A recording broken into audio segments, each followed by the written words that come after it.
हिमाचल की बर्फीली वादियों में बसा है एक गांव। इस गांव में बसती है एक रहस्यमय दुनिया। वो दुनिया जहां के दरवाजे बाहर से आने वालों के लिए पूरी तरह बंद हैं। कहा यह जाता है जो यहां आया वो कहीं ना कहीं खुद ही एक रहस्य बन गया। आज तक ये पहेली नहीं सुलझ पाई है कि आखिर ऐसा क्यों होता है।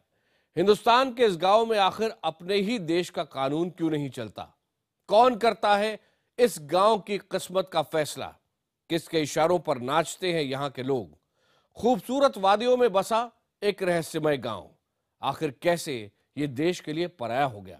आखिर क्यों है इस गांव में इंसानों की एंट्री बैंड? देखिए ग्राउंड जीरो से IBN 7 की ये खास रिपोर्ट।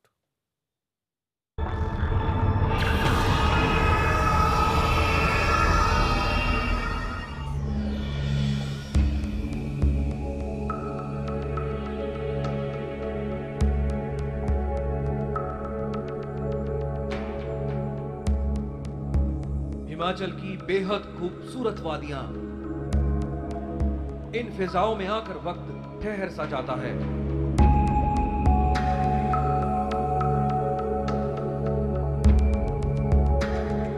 कुदरत के इन नायाब नजारों के पीछे छिपे हैं कई राज।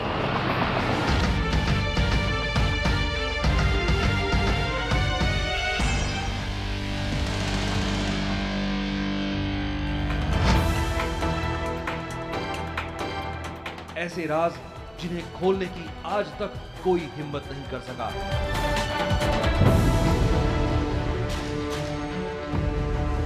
हम आपको लिए चल रहे हैं मलाणा गांव के सफर पर, जहां बसती है एक बेहद अजीबोगरीब दुनिया। यह सफर शुरू होता है कुल्लू से। यहां से मलाणा गांव के लिए करीब 45 किलोमीटर का रास्ता तय करना पड़ता है।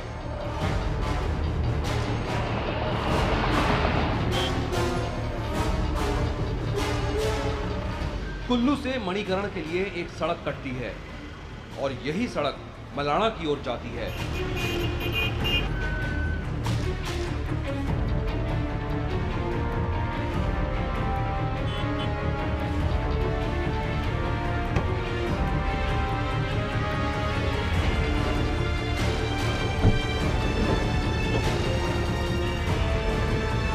सफर में अब हमारे साथ गाइड के तौर पर जुड़ चुके हैं रोशन लाल और उनके दो साथी। रोशन लाल पहले भी कई बार मलाणा गांव जा चुके हैं और वहां के कानून और रीति रिवाजों से अच्छी तरह से वाकिफ हैं।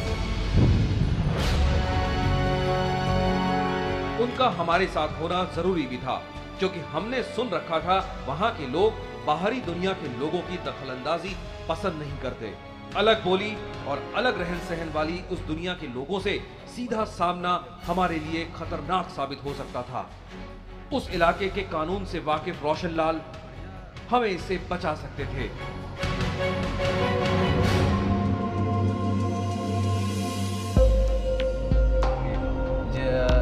जेपी का क्या जेपी का एम्पायर। बातचीत के सिलसिले के बीच कुदरत के हसीन नजारों का लुत्फ उठाते हुए हम जा पहुंचे उस जगह पर जहां से आगे गाड़ी नहीं जाती। यहां से आगे का रास्ता पैदल ही तय करना होगा।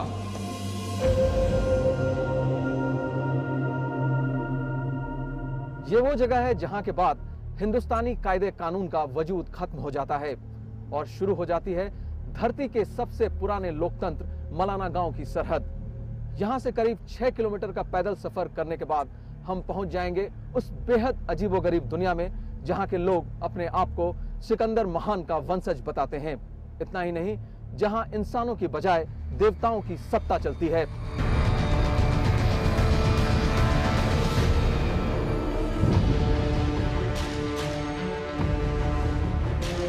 बाहें फैलाए इन पहाड़ों के उस पार बेहद ऊंचाई पर बसने वाली वो दुनिया कैसी होगी?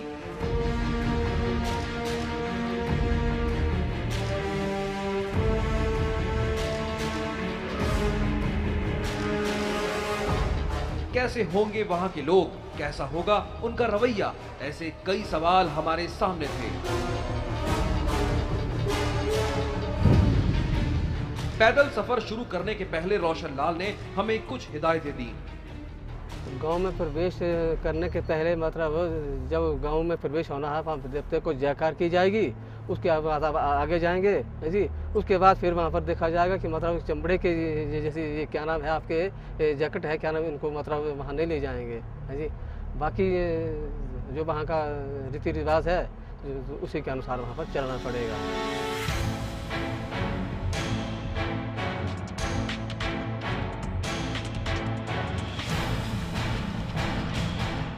इस मिशन में अब हमारे साथ 2 पोर्टर भी जुड़ चुके थे। हमें इस बात का अंदाजा बिल्कुल नहीं था कि यह अब तक का सबसे मुश्किल सफर साबित होगा। बेहद दुर्गम और बियाबान रास्ते,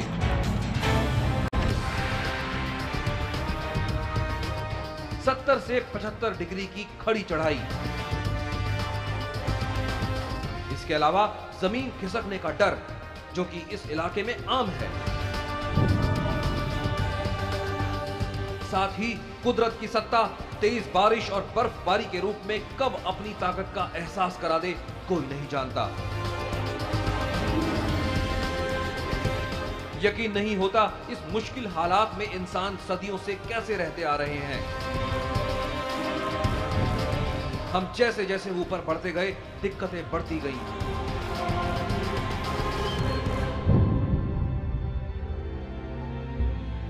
जहां थक जाते वहां रुक जाते, पानी पीते और फिर आगे बढ़ जाते। ऊंचाई बढ़ने के साथ ऑक्सीजन की कमी की वजह से सिर में तेज दर्द का एहसास होने लगा था। कभी जहन में यह ख्याल भी आता कि वापस लौटने में ही भलाई है। लेकिन यहां से कुछ ही दूर पर एक ऐसी अनजानी दुनिया हमारा इंतजार कर रही थी जिसके सामने आते ही खुलने लगते सदियों से छिपे राज।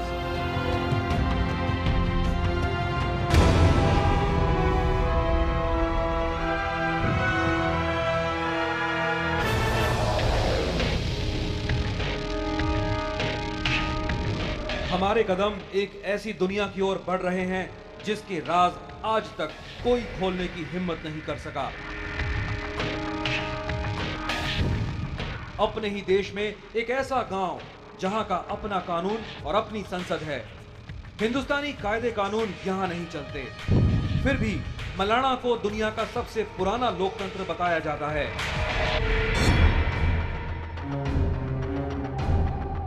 बर्फ से ढके पहाड़ों के बीच एक ऐसी दुनिया जिसके अंदर जाना खतरे से खाली नहीं।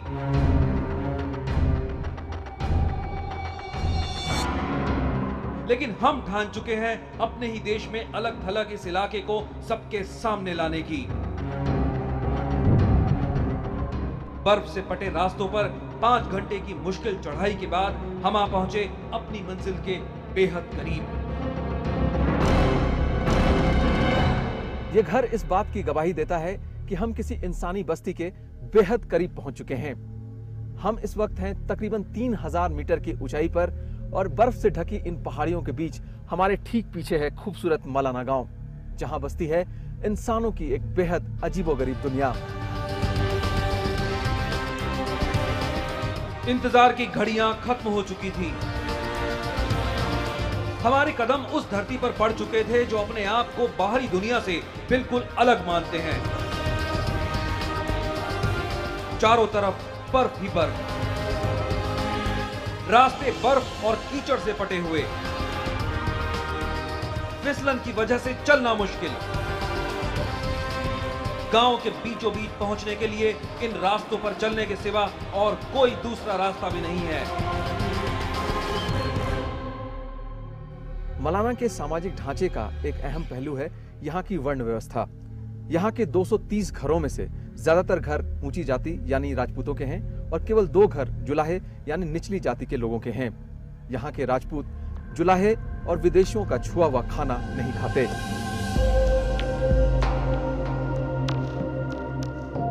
मलाना गांव के फिसलन भरे रास्तों पर चलते हुए रोशन लाल हमें एक ऐसे ही घर में ले आए।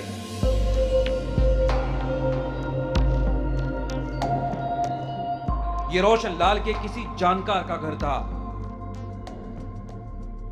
मलाना गांव के बर्फ और कीचड़ से पटे हुए तंग रास्तों से गुजरते हुए हम आ पहुंचे हैं लकड़ी के बने एक छोटे से मकान में। यही हमारा आज का रात का पड़ाव होगा।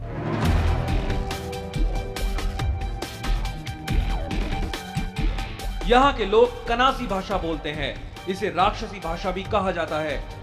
पूरी दुनिया में सिर्फ मलाना में ही राक्षसी भाषा बोली जाती है। बाहर के लोगों के संपर्क में आने की वजह से ये लोग अब टूटी फूटी हिंदी भी बोल लेते हैं, मगर ये लोग बाहरी लोगों को ज्यादा पसंद नहीं करते। लेकिन एक बार आप पर भरोसा कर लें तो बड़ी सहजता से खुल भी जाते हैं। ऐसे ये जिंदगी हमारा बहुत दुख है यहाँ पर, क्या करना, दुखी है यहाँ, पहाड़ है ना, बहुत दुख है यहाँ। इस हर काम जनानी ने करना पड़ता है यहाँ। बातचीत के दौरान सफर में साथ रहे हमारे दल के दूसरे सदस्य भी आ गए। बातों ही बातों में पता ही नहीं चला कब रात हो गई।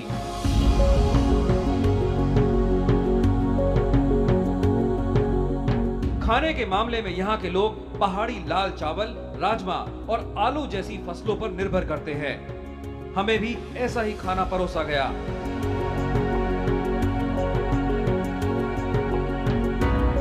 बहरहाल रात गहरा चुकी थी और हमें इंतजार था सुबह का, ताकि जमलू देवता के रहस्य से दो चार हो सके।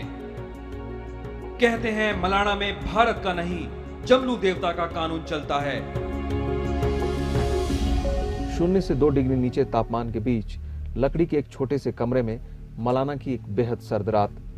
यहाँ के लोगों के लिए एक आम रात से ज्यादा कुछ भी नहीं, लेकिन हमारे लिए इस मायने में खास कि हमारी ये रात अलग कानून, अलग बोली, अलग परिवेश और एक बेहद अलग दुनिया के लोगों के बीच गुजर रही है।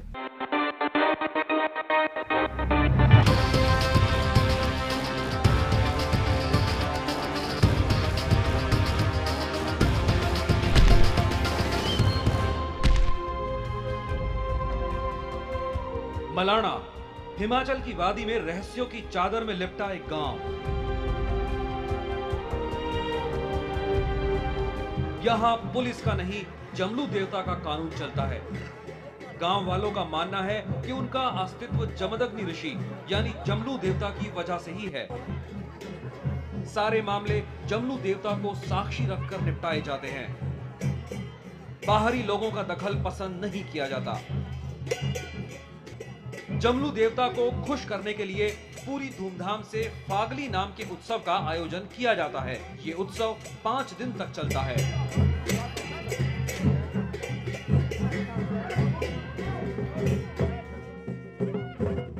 परंपरागत रीति रिवाजों के मुताबिक जमलू देवता की पूजा की जाती है।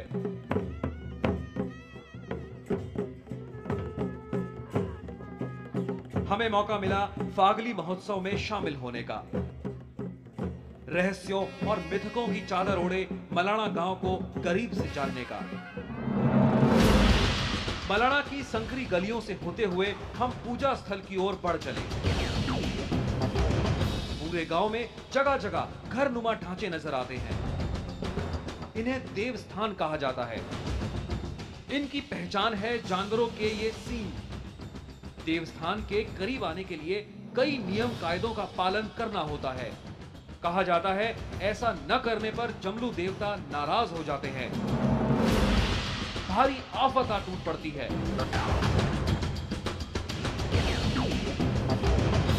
चेतावनी के तौर पर जगह जगह बोर्ड भी लगाए गए हैं। चेतावनी के तौर पर लिखे गए इस तरह के बोर्ड आपको मलाना गांव में जगह जगह मिल जाएंगे। एक खास बात और, अगर आप चमड़े के किसी सामान के साथ किसी देवस्थान के इर्द गिर्द भी पाए जाते हैं तो या तो आपको 1000 रुपए जुर्माना भरना होगा या फिर एक बकरे की बलि देनी होगी। इसी वजह से पूरे सफर में पहनी गई चमड़े की जैकेट और जूते को हमें अपने ठहरने के स्थान पर ही छोड़ना पड़ा। हम जा पहुंचे फागली उत्सव की जगह के बेहद करीब। जमलू देवता की पूजा के लिए पूरा गांव उमड़ चुका था।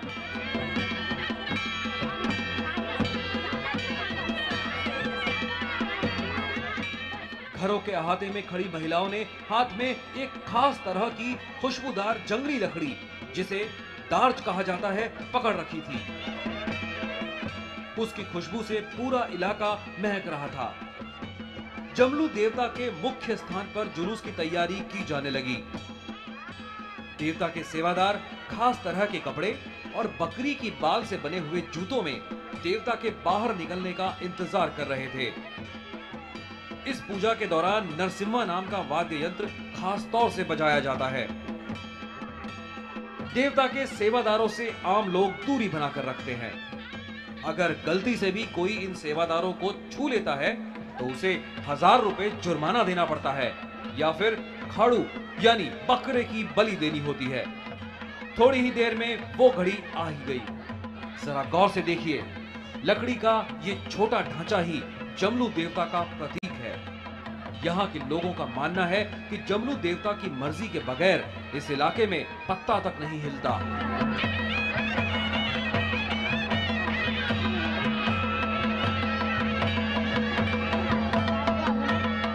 जमलू देवता यहाँ के लोगों के लिए सब कुछ है। इस देवते के ऊपर हमारा जो अंधविश्वास है, कोई किसी के या गवर्नमेंट के ऊपर भी भरोसा नहीं है। हम देवते के ऊपर इतने भरोसा कर सकते हैं, हम कोई माँ बाप से भी ज़्यादा भरोसा कर सकते हैं इस प्रभु को।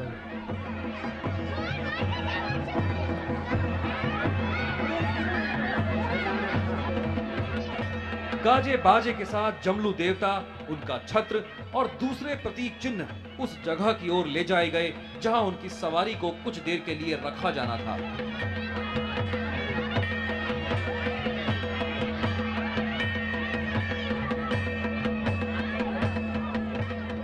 पूरी धूमधाम के साथ जमलू देवता का जुलूस निकाला गया और पूजा की गई।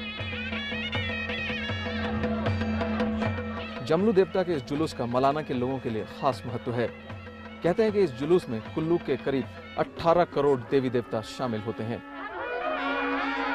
मलाना गांव, हिमाचल प्रदेश, IBN 7।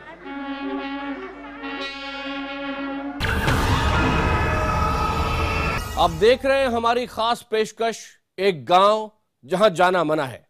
जी हां, अजीबो गरीब रहस्यों से भरे इस मलाड़ा गांव का एक और काला सच है। हिमाचल के इस गांव में नशे का कारोबार चरम पर है। यहां भांग की खेती होती है। गांव की जो चरस है वो दुनिया भर में जानी जाती है। नशे की इस खेती के कारण ये गांव अंतर्राष्ट्रीय ड्रग माफिया के नजर में लगातार रहता है और वो यहां अपना अड्डा बनाने की कोशिश करते रहते हैं। देखिए हिमाचल के मलाना की ये काली हकीकत।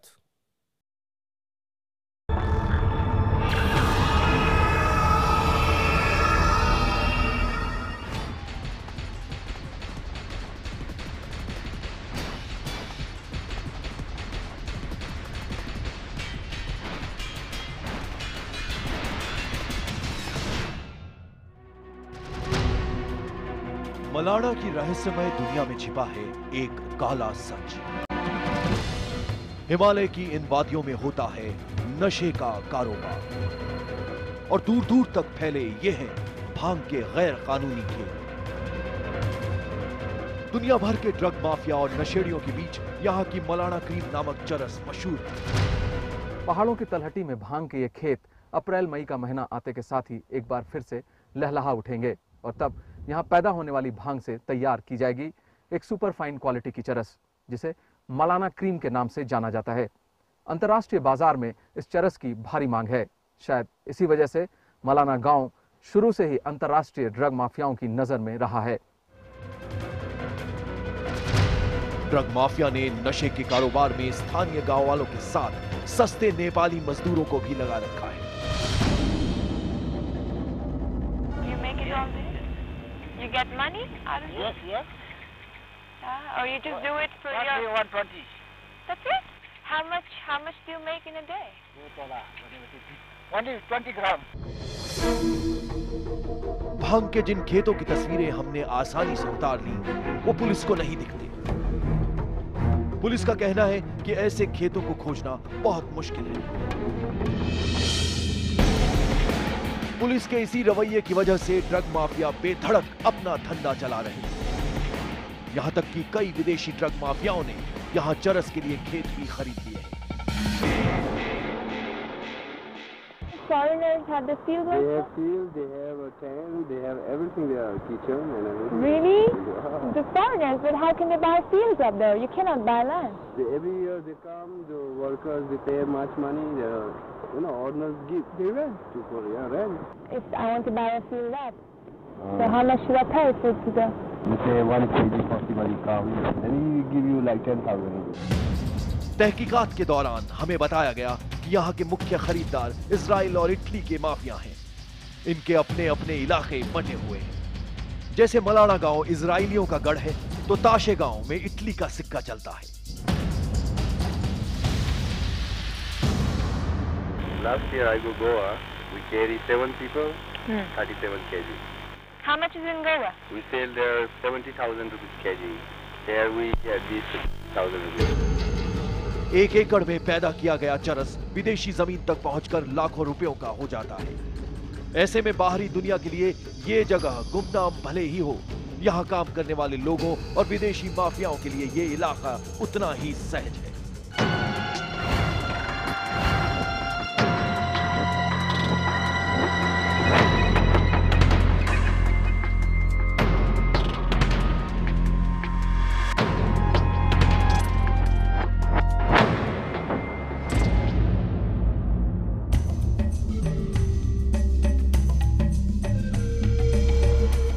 बर्फ से ढकी इन वादियों में न जाने कितनी दंत कथाएं बिखरी पड़ी हैं।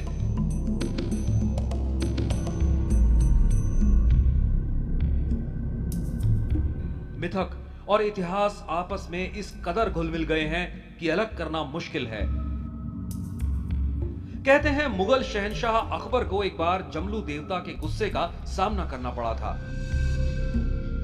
यहाँ के बूढ़े बुजुर्गों के मुताबिक मुगल बादशाह अकबर के मुलाजिमों की गलती की वजह से जमलू देवता का एक सोने का सिक्का शाही खजाने में आ गया था।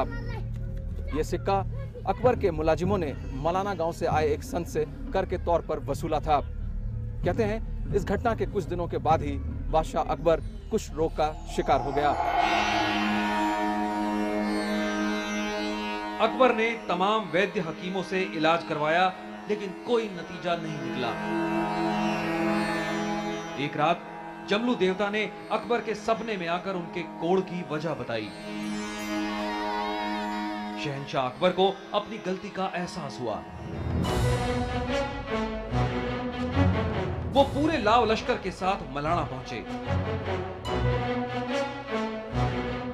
अकबर ने जमलू देवता से गलती के लिए माफी मांगी और सोने का सिक्का लौटा दिया।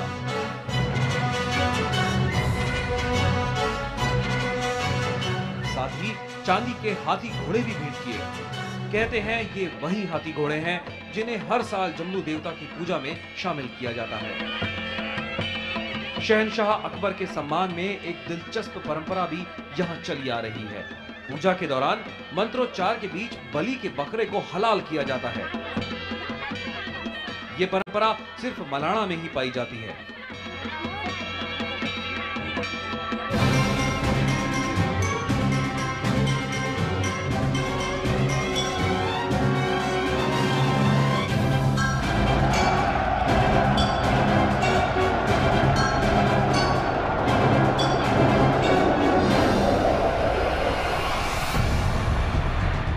पूरी दुनिया में अपना परचम लहराने वाले सिकंदर महान के वंशज मलाना गांव में बसते हैं।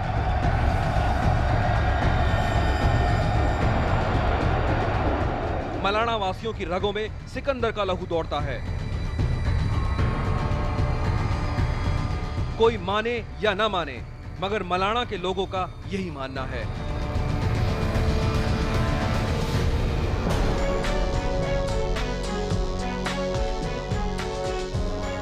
सिकंदर ने 326 ईस्वी पूर्व में भारत पर हमला बोला था। भारतीय शासक पुरु के साहस के आगे नतमस्तक होकर सिकंदर वापस लौट गया। मगर इतिहास के पन्नों में मलाना का नाम दर्ज नहीं हो सका।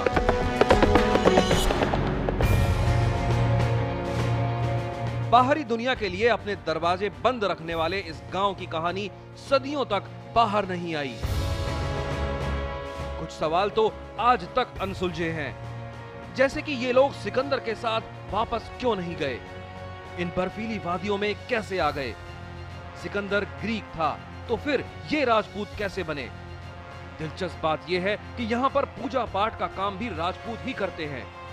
मलाना में एक भी ब्राह्मण नहीं है।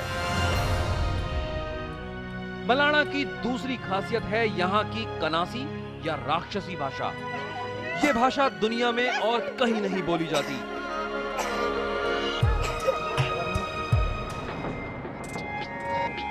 एक दंत कथा के मुताबिक मलाना पर जमदग्नि ऋषि से पहले बाणासुर नाम का राक्षस राज करता था। लोगों ने जमदग्नि ऋषि से बाणासुर के आतंक से निजात दिलाने की प्रार्थना की। ऋषि ने मलाना को बाणासुर के आतंक से निजात दिला दी, मगर बाणासुर ने जमदग्नि ऋषि से प्रार्थना की कि उसकी भाषा ही इस इलाके में बोली जाए। तब से मलाना के लोग राक्षसी भाषा बोलते आ रहे हैं। वो तपस्या करता है, क्या बोलूं, वो राक्षस ना ऐसा बोलो, तू सती है, तपी है, मैं राक्षस। बोलो तेरे को बारी नहीं देना ना, बोलो बारी नहीं देना, क्यों नहीं देना? बोलो ना, और सब कुछ मैं चले गया, ये बोली रखना मेरा। मलाना की एक और खासियत है यहाँ की संसद। लोकसभा और राज्यसभा की तर्ज पर ही मलाना की अपनी संसद चलती है। इसके सदस्यों को जमलू देवता का प्रतिनिधि माना जाता है। मलाना को दुनिया का सबसे पुराना लोकतंत्र बताया जाता है, ऐसा लोकतंत्र जिसे वक्त के थपेड़े भी नहीं मिटा सके। मलाना गांव, हिमाचल प्रदेश, IBN 7।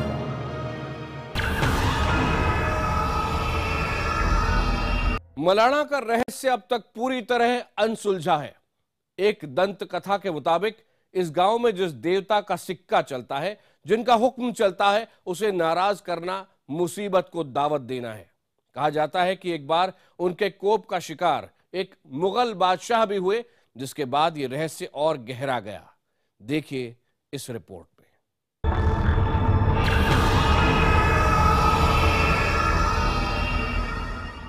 बर्फ से ढकी इन वादियों में न जाने कितनी दंत कथाएं बिखरी पड़ी हैं।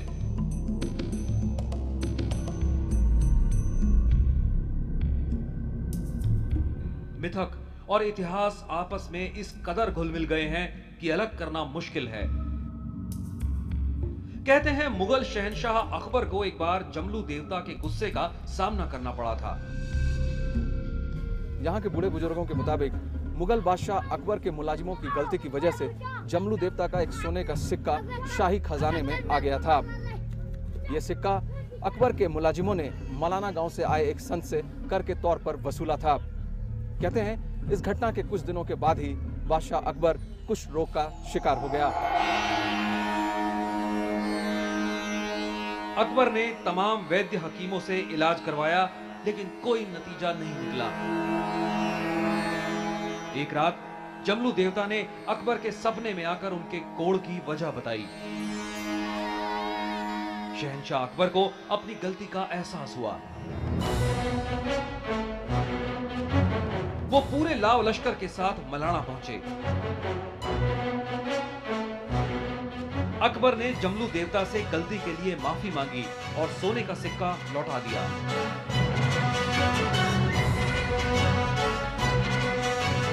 साथ ही चांदी के हाथी घोड़े भी भेंट किए। कहते हैं ये वही हाथी घोड़े हैं जिन्हें हर साल जमलू देवता की पूजा में शामिल किया जाता है। शहंशाह अकबर के सम्मान में एक दिलचस्प परंपरा भी यहाँ चली आ रही है। पूजा के दौरान मंत्रोच्चार के बीच बलि के बकरे को हलाल किया जाता है। ये परंपरा सिर्फ मलाना में ही पाई जाती है। हम जा पहुंचे फागली उत्सव की जगह के बेहद करीब। जमलू देवता की पूजा के लिए पूरा गांव उमड़ चुका था।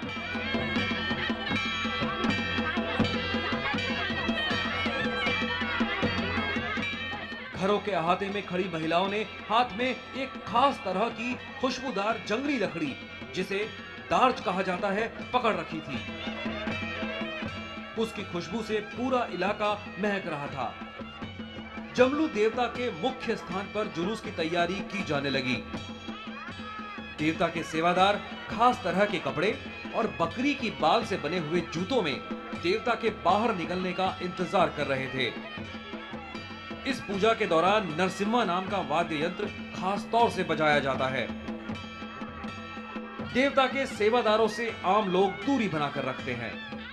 अगर गलती से भी कोई इन सेवादारों को छू लेता है तो उसे 1000 रुपए जुर्माना देना पड़ता है या फिर खाड़ू यानी बकरे की बलि देनी होती है। थोड़ी ही देर में वो घड़ी आ ही गई। जरा गौर से देखिए, लकड़ी का ये छोटा ढांचा ही जमलू देवता का प्रतीक है। यहाँ के लोगों का मानना है कि जमलू देवता की मर्जी के बगैर इस इलाके में पत्ता तक नहीं हिलता।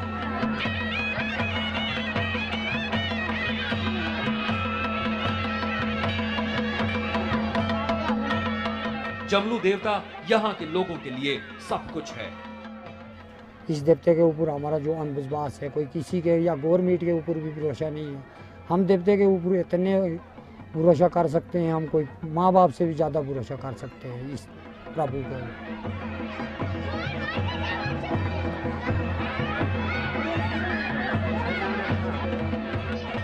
गाजे बाजे के साथ जमलू देवता, उनका छत्र और दूसरे प्रतीक चिन्ह उस जगह की ओर ले जाए गए जहां उनकी सवारी को कुछ देर के लिए रखा जाना था।